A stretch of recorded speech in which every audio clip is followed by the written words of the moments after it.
কেন ওরা এগিয়ে কেন ওরা এগিয়ে ইস্টবেঙ্গলের যে রাইভাল যে ক্লাবটা রয়েছে, যে পড়শি ক্লাবটা রয়েছে মোহনবাগান সুপার জায়েন্ট, তাকে সংক্রান্ত একটা আলোচনা।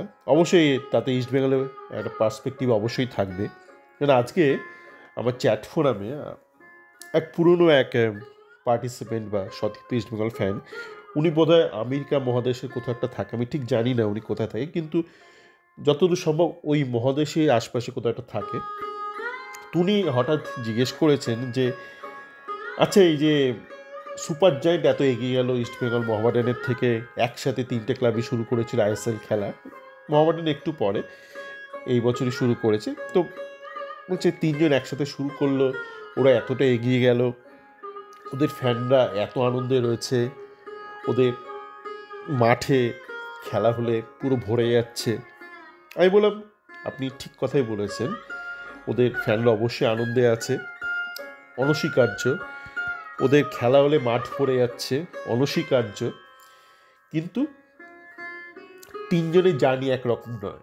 তাই বললাম আপনি এক কাজ করুন, আমি 2 দিন আগে এই মার্জার সংক্রান্ত, যে এটিকে আর মোহনবাগানের যে মার্জার হয়েছিল সেই সংক্রান্ত একটা অডিও দিয়েছি, আপনি ওইটা একটু আগে শুনে নিন, কারণ ওইটা হচ্ছে প্রিরিকুইজাইট, মানে আমি যেটা আপনাকে ব্যাখ্যাটা দেবো সেটা বুঝতে গেলে আগে আপনাকে ওই মার্জারের ওই ছোট্ট বিশ্লেষণটা শুনতে হবে। তো যাব এই বিষয়টা নিয়ে আলোচনা করব, কিন্তু তার আগে বলি যে আমি একটা জিনিস অবজার্ভ করেছি, যে ইস্টবেঙ্গলে যে ফ্যানদের সামগ্রিক লজিক্যাল বা র্যাশনাল যে ক্ষমতা সে খুবই কম। বিশেষত যারা খুব অ্যাক্টিভ সোশ্যাল মিডিয়া, যারা ধরুন ইউটিউব চ্যানেল চালায় বা বিভিন্ন ফ্যান গ্রুপ বা এসবগুলো চালায়, তাদের ভীষণই কম। কেননা আমি কাল থেকে দেখছিলাম যে ডায়মন্ড হারবারে যে আজকে একটা আরএফডিএল ম্যাচ ছিল ইস্টবেঙ্গলে, সে সংক্রান্ত বিভিন্ন মানে সোশ্যাল মিডিয়া, ইউটিউবে এরা ফ্যান গ্রুপ এরা পোস্ট করছে যে ডায়মন্ড হারবার তো কোর্টে চলে গেল, যে ইস্টবেঙ্গলের সাথে কলকাতা ফুটবল লিগের ম্যাচের পরদিন ওদের আরএফডিএলে ম্যাচ ছিল, সেটা ওদের কাছে গ্রহণযোগ্য নয়।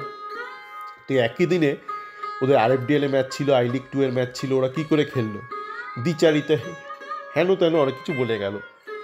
দেখুন, ডায়মন্ড হারবারের যে অভিযোগটা ছিল বা দাবিটা ছিল, সেটা ঠিক না বেঠিক সেটা আমি জানি না, সেটা কোর্ট বিচার করবে, আইএফএ বিচার করবে।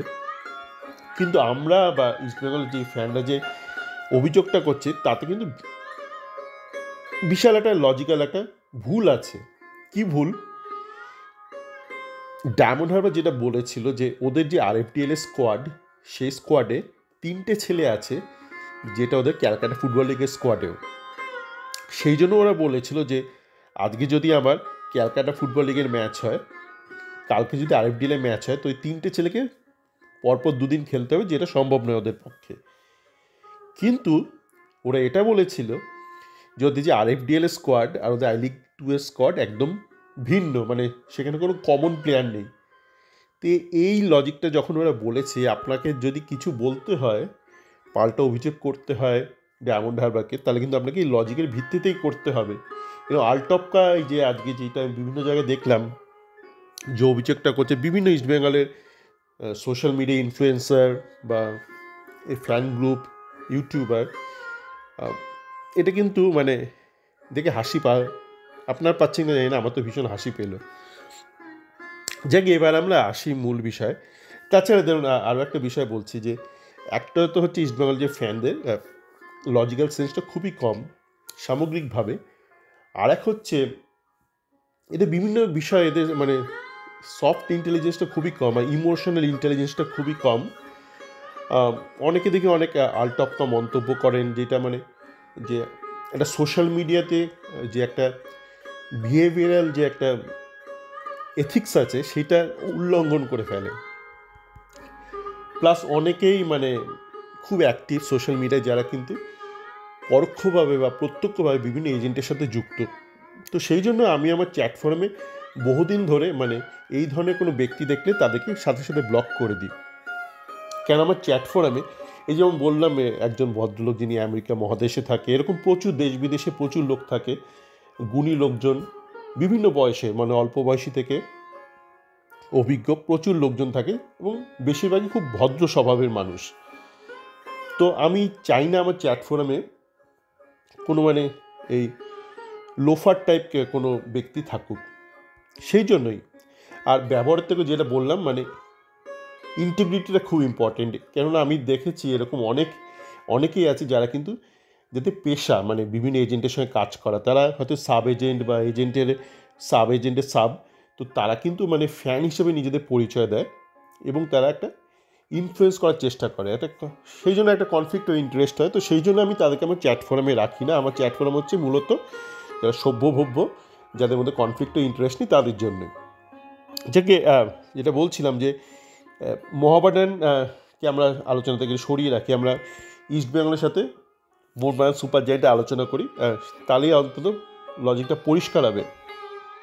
দেখুন, মোহনবাগান সুপার জায়েন্টকে আপনি মোহনবাগান ভাববেন না, কেননা এই টিমটা তৈরি হয়েছিল দুটো টিমের মার্জার হয়ে, এটিকে আর মোহনবাগানের মার্জার হয়ে। এবং মার্জারের সময় কি হয়েছিল, মার্জারটা করালো যারা মার্জারের পর যে নতুন যে ক্লাবটা তৈরি হলো, তার যে মালিক আর যে এটিকের মালিক, সে কিন্তু একই মালিক ব্যক্তি, ডক্টর গোয়েঙ্কা। তো উনি তো বেসিক্যালি হচ্ছে এটিকেটাই ওভারনাইট ওটা এটিকে মোহনবাগান হয়ে গেল, এখন ওটা মোহনবাগান সুপার জায়েন্ট। আর ইস্টবেঙ্গল ছিল একটা আই লিগের টিম, ইস্টবেঙ্গলকে যেতে হলো আইএসএলে। এবার আপনি বলতে পারেন যে ইস্টবেঙ্গল গত 5 বছর ধরে কেন এগোচ্ছে না, সেইটা জেনুইন প্রশ্ন।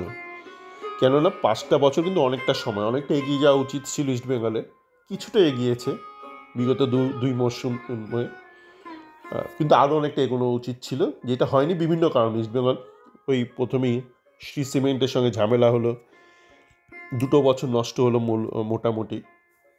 তো ইমামি প্রথম বছরটা এসে সেরকম কিছু হয়নি। তো বলা যেতে পারে যে মোটামুটি 5 বছরের মধ্যে লাস্ট 2 বছর ধরে ইস্টবেঙ্গল কিন্তু টিমটা তৈরি করার চেষ্টা করছে, বেশ কিছু ভালো প্রতিষ্ঠিত ভারতীয় প্লেয়ারদেরকে নিয়ে এসে গত 2 বছর ধরে। বিদেশিদের ব্যাপারে বিভিন্ন ভুল করেছে ইস্টবেঙ্গল ম্যানেজমেন্ট বা ইস্টবেঙ্গলের কোচ যারা ছিল, এটা তো করেছেই। তো ইস্টবেঙ্গল আর মোহনবাগানকে যদি আমরা সরিয়ে রাখি, ইস্টবেঙ্গলে যে এগোনোর কথাটা ছিল, 5 বছর সময়টা তো নষ্ট হয়েছে। বিগত 2 বছর ধরেও কিন্তু শুধু ভারতীয়দের ক্ষেত্রে এগিয়েছে ইস্টবেঙ্গল, বিদেশিদের ক্ষেত্রে খুব একটা এগোয়নি। মানে আপনি এই মুহূর্তে হলপ করে বলতে পারবেন না যে আপনি কোন 5 জনকে আগামী বছর রেখে দেবেন, হয়তো দিয়ামন্টাকসকে বলতে পারেন, কিন্তু বাকি যারা আছে আপনি কিন্তু বুক ঠুকে বলতে পারবেন না যে আমি এদেরকে ক্যারি ওভার করবো নেক্সট ইয়ারে। এবার তাহলে আমরা বলি যে এটিকে কী করে এগোলো, এটিকে এটা কিন্তু এগিয়ে গেছে। এবার আপনি যদি দেখেন যে এটিকে মোহনবাগান বা মোহনবাগান সুপার জায়েন্ট, এরা কিন্তু শুধু ইস্টবেঙ্গল নয়, বাকি সমস্ত যে আইএসএল ক্লাব আছে তাদের থেকে অনেকটা এগিয়ে গেছে, সেটা ঘটনা। শুধু ইস্টবেঙ্গলের থেকে ওরা এগিয়ে যায়নি, ওরা কিন্তু বাকি অনেক ক্লাবের থেকে এগিয়ে গেছে। এবার কী করে এগিয়ে গেল সেটা আমি কিন্তু আগে বলেছি, আমার হয়তো একাধিক অডিওতে বিক্ষিপ্তভাবে, তো এটা একসাথে বলছি এখানে, একটা সামারাইজ করে বলছি। দেখুন, মানে যখন শুরু হয়েছিল আইএসএলটা, তো যতগুলো ফ্র্যাঞ্চাইজি ছিল, যেমন এটিকেও ছিল, কেউ কিন্তু খুব একটা সিরিয়াসলি ফুটবলটাকে নেয়নি। ওই একটা 3 মাসের মতন একটা সার্কাস লিগের মতো সবাই চালাতো, ওই বিদেশি প্লেয়ার আনতো এক গাদা, আর আই লিগ থেকে কিছু প্লেয়ার নিত, নিয়ে অল্প সময় একটা টুর্নামেন্ট হতো, তারপর টুর্নামেন্ট শেষ হয়ে গেলে প্লেয়ারগুলো আবার আই লিগে ফেরত চলে আসতো। এইভাবেই চলছিল শুরুর দিকে। আপনারা যদি দেখেন, এটিকেও অনেক পয়সা নষ্ট করেছে, মানে ভারতীয় প্লেয়ার অনেক উল্টোপাল্টা নিয়েছে। প্রথম বছর বোধহয় বাইচুং ছিল ভারতীয় প্লেয়ার রিক্রুটমেন্টের দায়িত্বে, অনেক উল্টোপাল্টা প্লেয়ারকে আনা হয়েছে প্রথম মরশুমে এটিকেতে। তো এইভাবেই চলছিল এটিকে এবং বাকি যত আইএসএল ফ্র্যাঞ্চাইজি, এইভাবেই চলছিল। কিন্তু হঠাৎ করে বেঙ্গালুরু ঢোকার সময়, ঠিক ওই সময়ের আশপাশ থেকেই কিন্তু এটিকে ম্যানেজমেন্ট একটু সিরিয়াস হয়ে গেল। বাকিরা কিন্তু তখনও সিরিয়াস হয়নি, বাকিরা ওই একই মোডে ছিল। বেঙ্গালুরু প্রথম ঢুকলো, যেটা সিরিয়াস একটা ফুটবল ক্লাব, বাকিরা ওই মানে 3 মাসের সার্কাস পার্টির মতন চালাচ্ছিল। ঠিক সেই মুহূর্তের আশপাশে কিন্তু এটিকে ম্যানেজমেন্ট হঠাৎ সিরিয়াস হয়ে গেল, এবং সিরিয়াস হয়ে ওরা কী করলো, ওরা ভারতীয় প্লেয়ারদেরকে বেছে বেছে তুলতে শুরু করলো। এবং লং টার্মের চুক্তিতে, 5 বছরের চুক্তিতে, যেটা আগে ছিল না ভারতীয় ফুটবল। আর ভারতীয় ফুটবলে বলা যায় 1 বছর কি 2 বছর এরকম ছিল, কিন্তু 5 বছরের চুক্তি যেই করতে শুরু করলো এটিকে, এবং প্রত্যেক মৌসুমে 1-2 করে ভালো ট্রান্সফার ফি দিয়ে প্লেয়ার তুলতে শুরু করলো ওরা। এবং ট্রান্সফার ফিটা আমি বলছি ভালো, কিন্তু আজকের দিনে দাঁড়িয়ে তো সেটা ততটাও ভালো ছিল না তখন। মানে আজকে 2024-এ দাঁড়িয়ে বা 25-এ দাঁড়িয়ে ইস্টবেঙ্গল যেরকম ট্রান্সফার ফি দিয়েছে বিভিন্ন ক্ষেত্রে, তার থেকে অনেক কম টাকায় এটিকে মোহনবাগান এরা কিন্তু প্লেয়ার তুলতে শুরু করলো তখনও কিন্তু ভারতীয় ফুটবলের ট্রান্সফার ফি কেন দেবো, ট্রান্সফার ফি কী, এই ব্যাপারটা একটা ছিল। তো ফার্স্ট মুভার এটিকে ম্যানেজমেন্ট প্রথম এগিয়ে গেল এই ব্যাপারে।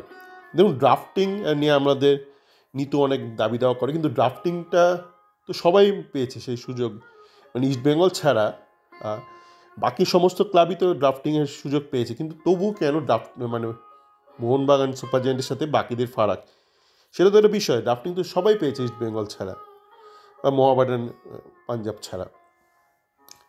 তো এই যে ওরা সিরিয়াস হয়ে ওরা লং টার্মে প্লেয়ার তুলতে শুরু করলো, এবং লং টার্মে প্লেয়ার তুললে কী হয়, যেটা আমি আগেও বলেছি, ব্যাপারটা কিন্তু একটা পার্মানেন্ট, একটা পারপেচুয়াল একটা কন্ট্রাক্ট হয়ে যায়, মানে রোলিং কন্ট্রাক্ট মতন। একটা আনঅফিসিয়ালি ব্যাপারটা কি, ধরুন কারোর সাথে আপনি একটা 3 বছরের চুক্তি করেছেন কি 4 বছরের চুক্তি করেছেন, এবার যদি দেখেন সে সেট হয়ে গেল আপনার টিমে, তখন আপনি কী করবেন, আপনি তার কন্ট্রাক্ট শেষ হওয়ার 1-2 বছর আগে থেকেই তার সাথে আবার আপনি একটা নেগোসিয়েশনে বসবেন এবং আবার কন্ট্রাক্ট এক্সটেন্ড করে নেবেন।